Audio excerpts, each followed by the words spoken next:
All right. So, welcome everyone. We are live today, and I am doing something a little bit different. So, many of you know that I have a podcast called Ordinary People Doing Extraordinary Things. Had it for a long time, and I've always done audio interviews. And with everything going on, wanted to turn some of these into live interviews. And so, the first guinea pig that is doing that with us today is Lauren Johnson. So, welcome, Lauren. Thanks for being here. Thank you. Thank you for having me. Yeah, so with this show, we really talk about on our Monday episodes, if you listen audio wise, it's really about people's journeys as a whole. And we were talking earlier that you currently live in Boston, but is that where you grew up? Where did you grow up when you were a kid?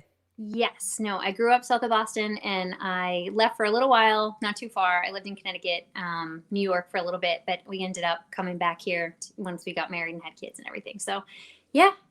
I love it. Forever. Yeah. And we're going to be talking a little bit about what kind of the things you do now with your kids. But when you were younger, did you ever experience bullying of any kind? And if so, can you share like any of those stories when you were younger? Oh, sure. When I was younger, of course. I think most kids do. I think most kids get teased and bullied, at different times for different things. And I'll start by saying that I am sandwiched in between two brothers. And none of us have any mercy for the other ones. We still tease each other every single day when we call. And being from the Northeast, I love quick wit and sarcasm. It's what we do. I tease people all day. I tease my own kids. Like that may sound terrible, but that's just who we are and what we do. So I love that when people can take a joke. And it's funny. I was talking to the school principal recently at Alexa's school, my 8-year-old daughter. And I said to her, I almost hope she gets teased in school. And I know that sounds terrible for a parent to say, but I want her to be able to build up that resiliency so that when she's an adult, she has thick skin. So, if someone says, hey, you have a big nose or you have ugly hair, I want her to be able to kind of take that, roll with it, say, nah, no, I don't, or whatever. Or, the one that works most for most people is, so what? So yes. And for me personally growing up, before I had braces, people used to make fun of my buck teeth all the time, but I don't know. I just think that's normal. That's what kids do. So yes, of course. And yeah, I spent the first 10 years of my life held upside down by my ankles by my brother. So, yes, definitely. Yeah, I think it's something we've all gone through at some point. Definitely middle school for me would have been the time, and where you get made fun of by peers for various things. And so it's interesting. Like it is kind of a rite of passage in some ways, but it's also not a great thing to be doing as well. So you now, before we kind of get into your kid stuff, so you work in healthcare now. Is that something you always wanted to do and always enjoyed, or how did you kind of get into that space?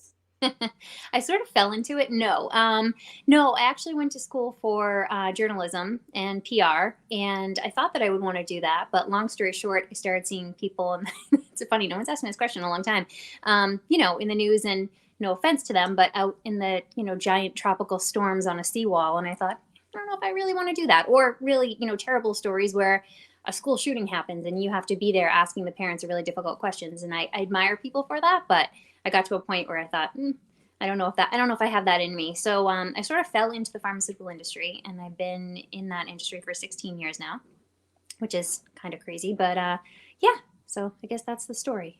Yeah. So it's interesting that you went into the journalism stuff. So what made you not want to do it anymore? Is it just because, like you said, when it was like the hard stuff, you didn't want to be around that? Like, what was the switch to say, I want to choose healthcare now versus writing? Well, I still love writing. I really do. I still do. I just think that, I don't know, when the difference between 18 and 22 is a big difference. And probably at 23 years old, I just sort of changed my mind, like most people do along the way. It wasn't any big epiphany. It was just, I don't know. I sort of just fell into this. I had worked for a different type of healthcare company, working for a doctor's group. And I started meeting some of the people from the larger pharmaceutical companies that would come in. And once I got introduced to them, I looked for a job. And so now you have two young kids. You have an 8-year-old and a 4-year-old, you told me. And when you were young and you decided you wanted to start a family, did you have this like idea of like how it would go and how you would parent? And did that kind of change as you've been a parent now for 8 years? That's a good question. Yeah, I think a few things. When we had Alexa, when we had our first new baby, I was like, oh, we're not going to have schedules. We're not going to have this or that. But, it didn't really work out that way because I found that, at least in our experience, she sort of needed one. And, she ended up being the boss. She'd get really cranky if we weren't on a specific schedule. And I think we learned pretty quickly in the first few months that it wasn't, some parts are up to us, but a lot of parts wouldn't be too. So I think we changed that. Yeah, I think for the most part, this is what I would have thought the situation we'd be in. And, being a parent is, of course, challenging. I think, you know, it's the, like, hate to sound cliche, but it is the best thing on earth, especially this week with, with everything going on, being home with them. It's been challenging for all of us. But, with the homeschooling slash working and trying to fit everything in, but also I just really appreciate this time with them. And yeah, I think as far as having them have thick skin and kind of teasing them and that sort of thing, that's, yeah, I would have expected that out of both of our personalities as parents.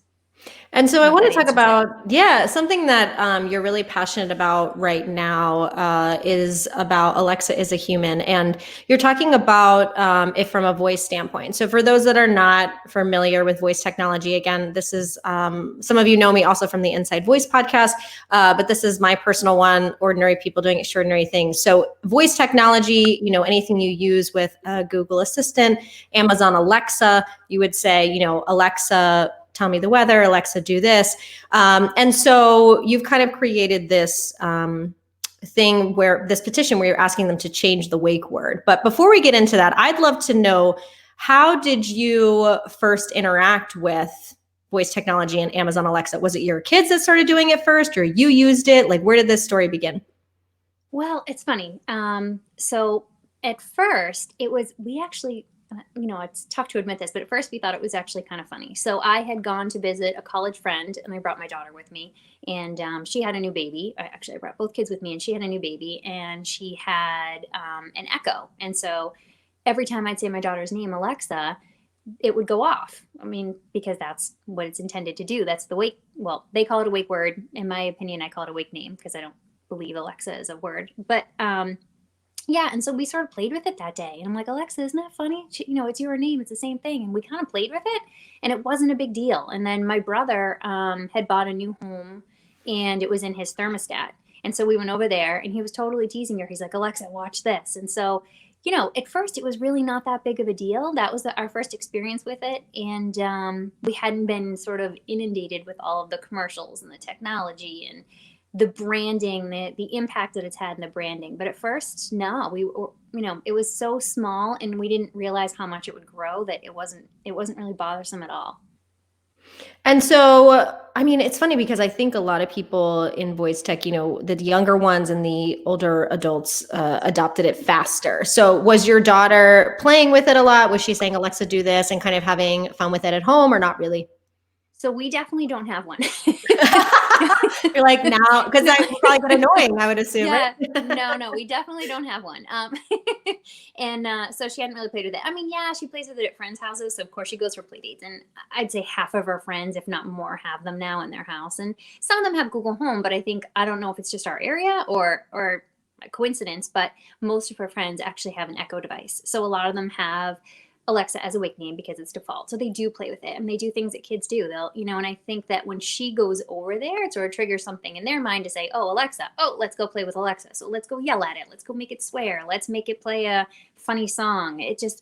So yeah, she definitely has experience with it, but not in our house. Yeah. And so, what type of bullying was she receiving? Was it coming from school? What type of things was she hearing that was starting to kind of make her and you upset? Yeah, so I think well, what happened at first was the commercials were the very beginning that started to kind of irritate us and bother us a little bit, because the commercials really have a strong command. It's whether you're watching something on TV, I mean, you can't get away from it. That's the big part of this, is there's no escape. There's no safe zone. So if you're watching TV and you're watching a big football game, or I don't know, one of the most popular TV shows, there's going to be a commercial 9 times out of 10. There's going to be a commercial, if not multiple, that say, Alexa, and with a commanding voice, and complete whatever task it asks. And then, you know, one time when she was bullied in school, and when she was teased by other kids, I should say, at school, and they'd say, on the bus, Alexa, I think I told this story before, but Alexa, bark, Alexa, do my homework. And so I think kids don't really understand what they're saying, and I don't believe they mean any harm. But to her, it hurts because people are basically treating her like a servant. And so, one time, the reason why I wrote to Amazon in the first place, how I started this, is because we were coming home and I was driving her in the car, and she's, in tears and telling me about this. And then I can't turn on the radio. I try and turn on a radio to give, one of her like Taylor Swift songs that she loves to listen to. So I turn that on, and as soon as it ends without any, break, it's an iHeartRadio commercial because that's typical a lot of the stations around here, but tell Alexa to do this. And so we're just trying to calm down, and then boom, it's right back in your face again. And that's, one of the main issues. But the beginning of this, the way it started is, I had said to myself, okay, I'm kind of mad and irritated for a couple days. And then I said, okay, I'll write a letter. We'll see what happens. I don't know. So I spent a night writing a letter, and I wrote it to Jeff Bezos, who's obviously the CEO of Amazon. And from what I understand, from what I've read, he still has his email address or has people that help read it either for him, whatever. So I sent a letter explaining everything in our situation. And then I was like, okay, people are understanding this a little bit. So I started a website, and I have a friend who is really tech savvy, and she helped me out. She taught me how to go on to GoDaddy and create my own website, because this was completely out of my wheelhouse. I mean, being in pharmaceuticals, I don't have to create websites or be typically on podcasts or anything like this. So this is all very new to me, as well as social media. I joined that too. I had never even been on Facebook. So now I'm on every possible outlet that there is. But so I started to say that I wrote this letter, and then I was on the website, and I started seeing a ton of hits on the website. I mean, like 1,000 hits a month. And then it started growing, and it was 1,000 hits a week. And I look at my analytics, and then I said to myself, okay, maybe I should go on social media. So that's what I did next. And then where it became even bigger is I found that there are so many other people that have been reaching out to me. So there's a group of parents that I talk to all the time that are working on this as well. And they have daughters obviously going through very similar issues, and they're different ages. And then I also have a much larger group of people that are trying to work together to figure out a solution for this. Some of them are women named Alexa. Some of them are teenagers that are being sexually harassed. Some of them are college women with the same issues.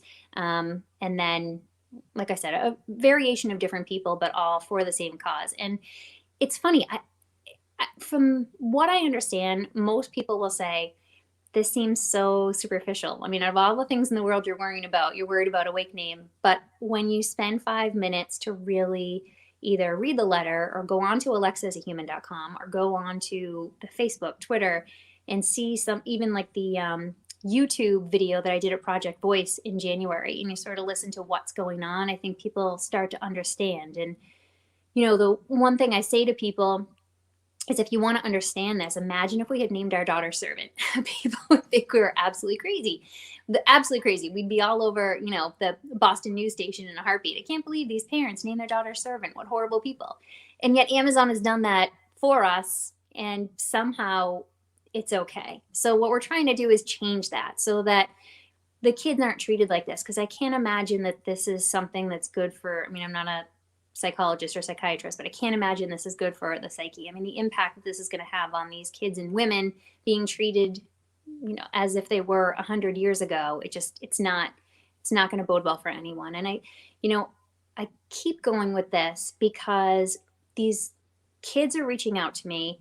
The parents are looking for help, and also the teenagers, like I said, people are asking them for sexual favors as a joke as they walk by. Alexa, do this. Alexa, do that. And then I have college women that are reaching out saying that bouncers at the bar that they walk into, they see their license, and then they'll make a comment. Or, guys that are inside the bar, they'll say, Alexa, do this. And it gives people the license to sort of bully, tease, and in some cases sexual harass. And that's where the big issue is. So yes, of course, I'm doing this for my daughter, but really it's much, much bigger than that. And I think the technology is amazing. Like I love everything about it. We probably should get a different brand of one, but I really do think it's amazing. I mean, what it can do is all the different, from like every different technology that's out there and the skills that have been made, incredible. So we're certainly not against Amazon. It's just the branding and the wake name. Yeah, I mean it's totally understandable, and I think you're right. People don't realize how it can be used. I mean, I've definitely had conversations with other women that say even it just being kind of a female voice in various assistants can feel like you're kind of talking to a servant. How is that kind of translating into how we speak to women as a whole? So I do think it's an important point you brought up, and probably one most people don't think about unless their name is Alexa, or maybe they know someone that's named Alexa. For you as a parent and as a parent of a daughter named Alexa, who you had told me earlier was 8 years old, so she's still pretty young. What kind of made you decide, like, okay, I need to create a website, I need to write a letter, I need to do a movement? Like, what was kind of that like moment of like, I need to do something. I can't just talk about this and not have it in my house and tell my daughter like it's fine, but I need to take action in a way I feel is appropriate. Yeah, because exactly, because I feel like there is no escape from it and there's really no other choice. I mean, we could get mad about it. We could, people say, "Oh, why don't you just do Amazon?" I don't want to do that. I don't think that's going to help anyone. I think that raising awareness around this is going to be the big thing. And it's somewhat comical if you knew me. I mean, this is everything in this is out of my wheelhouse. I'm not used to sort of speaking out in public or any of that. I mean, this is all I don't it's new to me, but I love it because I feel like I'm helping people, and I'm really helping lots of women and lots of children, and this group of women, and I shouldn't say women, group of parents, because there's men involved too, fathers who have reached out to me. And it I feel like I need to do this. It's now sort of the weight and pressure on my shoulders where really can't stop this. There's so many people who need help, and I really believe that this needs to change. So yeah, I guess that's it. Yeah, and you seem, I love that you're in a sense so calm about it too. I think a lot of time, I'm sure you weren't at Ask my first. husband. Yeah. A lot of times when we get frustrated or upset, we sometimes come from a place of anger. And I think all of us can resonate with that. And I love that you have figured out a way to say, okay, let me put this to good use. Let me just have a conversation about it. As people are talking about it, you have the website, but like, what can be done? Like, do you think anything will change? Or, I mean, the hard thing is when you have a company that's had something branded for so long, that's so global, how do they change it? Like, what is your suggestion, or what do you think could, or do you want to happen? So that's a good question. That's obviously the question. Well, before I get to that, though, I want to say this is answering that as well. But I had a friend say to me recently, my good friend, she said, I think because I said that I was going to go into schools, and I met with a principal recently, and I was supposed to meet with the superintendent, but then obviously things kind of went haywire nationally last week, so he had to go into an emergency meeting. But I'd like to start in the school system and start with kids also, not just with adults, but with the kids, because she said this analogy to me. She's like, it's like a seatbelt. Kids know, they hear in school in an auditorium setting from their teachers and from basically everyone. If the police come in and tell them they need to wear seatbelts, they need to protect themselves and be safe. So if you're in the car and your kids are in the back seat and they watch you not put a seatbelt on, they're going to police you, and they're going to say, hey, you need a seatbelt on. You need a seatbelt on. So I think that if we teach kids that this is wrong and that it really shouldn't be a human name, and this is, teach them in that sort of auditorium setting and let them know that this is hurtful to other kids and this is giving people a license to bully, that they'll start to kind of talk to their parents about it as well. And I found that the knee-jerk reaction, again, is just kind of this isn't that big of a deal, but people really need to take the time to think about this, because again, it's not teasing. It's not your average, oh, toughen up kid, the snowflake parent. It's really not that. It's a much larger issue. And then as far as Amazon, is it possible for them to change the word? I believe it is. I mean, will it cost them some time and some money? Yeah, I would assume so. But I think the first step is to take Alexa away as a default, because it comes when you open it up in a box, it's the default wake word. So I think if they change it to computer or to Amazon or whatever it is that they choose, and I do understand why they chose the name Alexa, because being in the pharmaceutical industry and watching the process of naming drugs, I understand why you need these certain letters like an X, which, can help with retaining memory and all that sort of thing. So I understand why they chose it. But if they could pick something that also has an X in it, or something that's just as memorable, but isn't something that you're commanding at a young girl or a young woman to complete tasks, then, but yes, I do believe it's possible. And they're such a big company. I mean, I don't know. I don't pretend to know their numbers, but I would guess that, a month of no deliveries is what they're facing right now has to be, more of a hit than changing a brand name. People are still going to use Amazon. They're still going to buy Echoes, and they're still going to use the device. So, yes, I definitely think it's possible. I mean, is it an enormous mountain to climb for one of the biggest companies in the world? Yes. But yes, I do think it's possible. Yeah, and if anyone has any questions, you can post them in the comments as well. And Bradley Metrock said, he says, thanks to both of you guys for the great work you're doing. I know you were at his event as well, so he is saying hello here. For anyone listening or watching that is a parent, and they're passionate about something, maybe it's not this, but they are like, I really just want to do something to change something for my child, for my school. I know there's a lot within kids with disabilities. How would you suggest that a parent go about doing that to really create a movement and make a difference? Well, I think that it's just a matter of education. I think if a parent is trying to educate their child, I think it's pretty simple. I think kids are easily, like, they adjust very quickly. They sort of live in the moment. So to say to someone, hey, that hurts their feelings, that's not nice, that's almost enough for a kid. For an adult, they may need a 5-minute education session on what this is, because this is the way they've lived. I mean, it took me a long time to have my father come around to this. He had to see the basically the video at Project Voice. So thank you, Bradley. But yeah, I think it's going to take the adults more time than it is the kids. I don't think educating the kids will be tough at all. But I do think that, if the Department of Education can put something through, if it's an email home to parents, and if it's, from the school system, an auditorium type setting. I mean, I think most schools have either a weekly meeting or however that's run. And from a parent perspective, yeah, I don't think that's difficult. I think kids will grab onto that really quick, especially when we're in the days of, most of them have, peace building pledges and things that they do in the morning at the same time that they do the Pledge of Allegiance. So I think, yeah, for them, it's going to be a lot easier. Yeah, and I think you've touched on a thing. It's always about educating people, whether it's kids or adults, really putting out the education and knowledge that people understand. I do think that, I've always felt that people come from a genuine place. I don't think most people are trying to hurt other people. They're just uneducated on certain things. So I think it's important that you're bringing that as a whole. Where can people learn more about what we talked about or connect with you if they want to do that online?